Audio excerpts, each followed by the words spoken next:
Hello guys, for today's video, samahan nyo kami, bibili kami ng cellphone ni nanay. Nawala kasi yung cellphone ni nanay, hindi niya alam kung saan niya nailapag. Tapos yun, hindi na namin makita.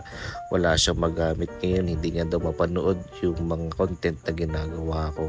So malapit lang naman yung SM dito sa amin, kaya pumunta na kami. Nandito kami ngayon sa SM Novaliches. Nga pala, gusto ko lang magpasalamat sa lahat ng sumusuporta sa akin. Yung mga fans nila Sir Gavin na naniniwala rin na kaya ko raw din sumikat balang araw. Yung mga followers ko na OFW na ginagawang pantanggal homesick ang panonood ng mga content.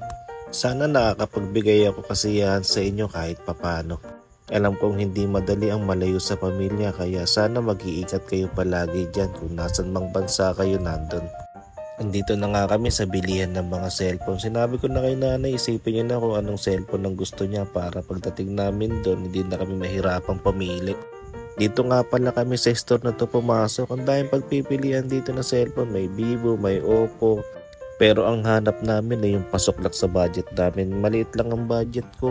Ang gusto pala ni nanay yung maganda yung camera. Mahilig kasi yun mag-picture-picture lalo na kapag may mga lakad.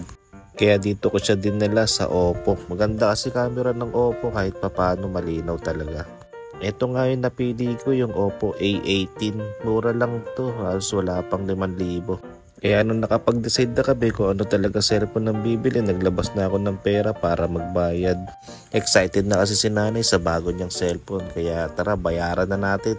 Dito nga nilista ko lang yung information ko para daw sa warranty ng cellphone. Nung nakapagbayad na tayo, eto in-unbox na ni kuya yung cellphone para ipakita niya na maayos at walang problema yung cellphone na bibili namin.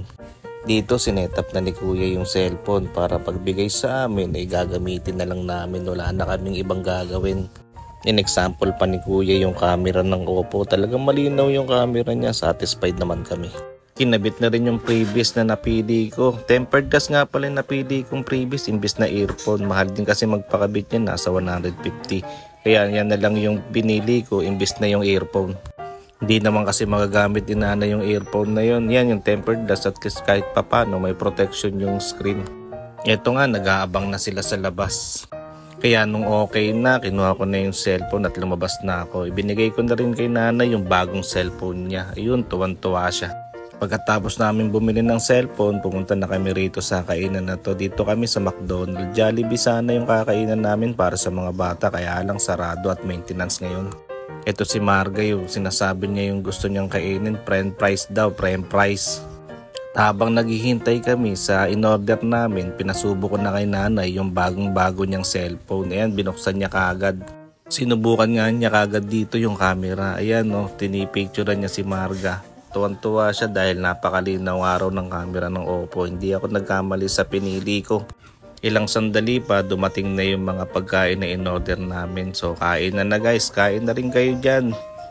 Pagkatapos namin kumain, dumiretso kami rito sa supermarket. Namili si nanay ng mga ititinda niya, pandagdag sa tindahan. Paglabas namin ng supermarket, nadaanan namin yung ahente na to. Nakita namin yung kotse, napakaganda. Nag-inquire na rin kami at tinanong kung magkano ba. Medyo mahal talaga at di namin kaya yung monthly, kaya yun, nagpa-picture na lang kami. Hanggang dito na lang tong video na to. Kaya salamat sa mga nanood.